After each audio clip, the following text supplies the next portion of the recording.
First Call with Ron Broussard. It is December, guys. Man, where did this time go this year? It was so quick. I know we spoke on a lot of things, and I've talked about a lot of different things throughout the year, but right now I just want to put you in neutral right now. I just want to get you to thinking. I want to stretch your thinking over one thing that I think is the very core and the very essence of my Stretch Yourself series. It's one of the things that will help you, and if you was a client of mine or a friend that I'm helping coach throughout some different things in your life, then it's something that would help me coach you effectively. That is decision making. Now, you can have all the knowledge in the world crammed into your head, but if you cannot make a decision, it's all in vain.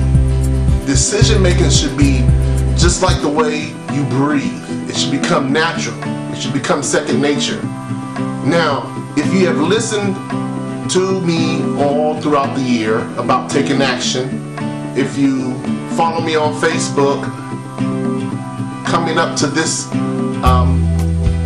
vlog, I've been putting out quotes about decision making, making decisions. And one of the quotes that I put on there was about, if you don't make any decision, you're making a decision. And it's true. You should be able to make decisions just like the way you breathe. I know it's scary. I know it makes you uncomfortable about what if and what is to come. Don't worry about those things. Those things will come once you make those decisions and you take action towards them decisions. Precedence moves you forward and attracts those things into your life that you want to have, whether it be a new business opportunity, whether you want to meet a new person, whether you want to find another job opportunity, whether you want to meet new clients, whether you want to attract a great person in your life, or more importantly, whether you want to find a new job, quit bad habits, create new ones. It's all there once you make that decision.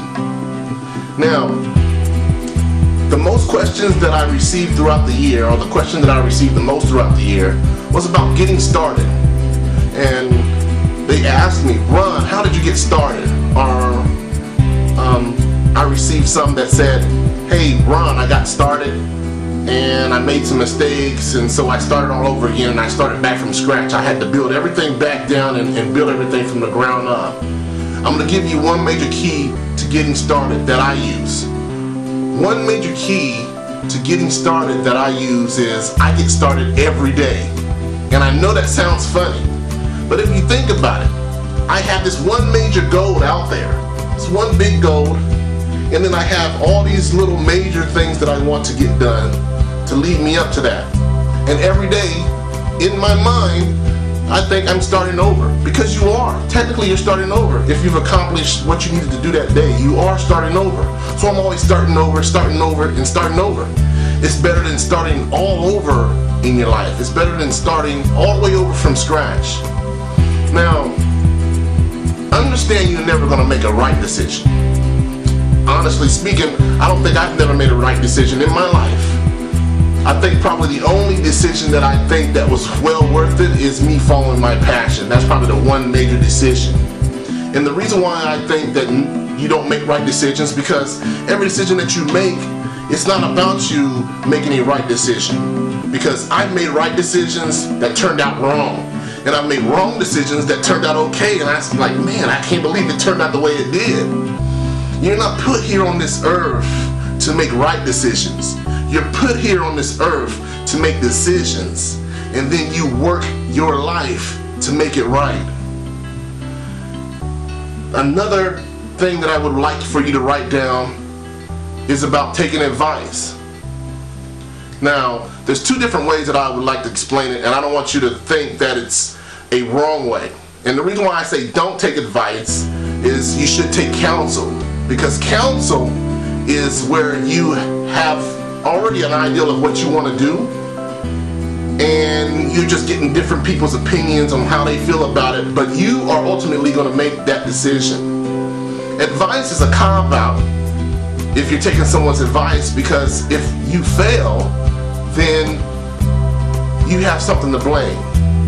You'll be like, man, I can't believe I did that, but you put me up to that. You told me that this would work. I'm trying to make sure that you throw out all those excuses that you would have. So don't take no advice. Get counsel. I know you've seen on TV, on those court shows, and they have the lawyers up there, and the lawyers are sitting there talking, and they might be badgering the witness, and the lawyers might be arguing against each other. And what does the judge say? She says, will the counselors please approach the bench? Will the counselors please approach the bench? Now, why are they calling lawyers counselors? Because a lawyer can only counsel you on the things that you would want to do in any type of situation, but ultimately it's up to you to make that decision. They can advise you, like I know you've seen them in there when they're getting ready to confess, and the lawyer will be like, I advise you not to say anything about that. And he says, no, I want to talk. They only advise, but ultimately it's up to you to make that decision. Now, if you've been following my blog last week, I put out a blog that said, stretch yourself and stop hitting the snooze button on your life.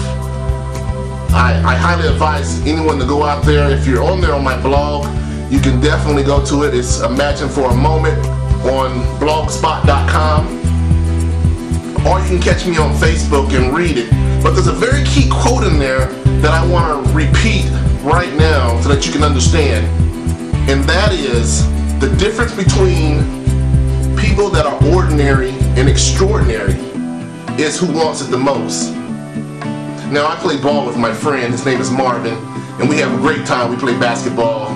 The season is cold here in Atlanta, so we're not playing no ball anymore, and he's up on me. I gotta give him credit and give him a shout out or a stretch out.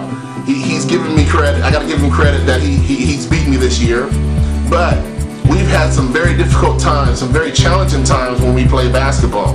We play basketball outside, and so one day I got there early, tried to warm up a little bit quick so I can dust him off, just catch him off guard, you know.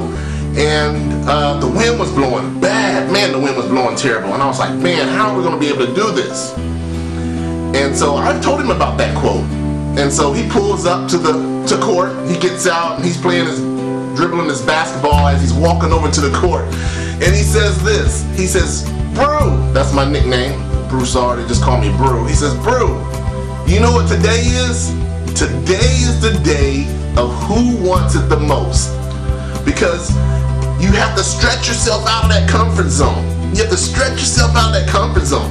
No longer do you rely on that jump shot that you're so comfortable with. No longer are you relying on that favorite spot that you shoot out of, because the wind is blowing. Now you have to stretch outside the box and find other ways and other means of making a goal and making a basket. And I have to say that we had some great games when we have those challenges come about us. So understand the difference between ordinary people and extraordinary people is the one who wants it the most.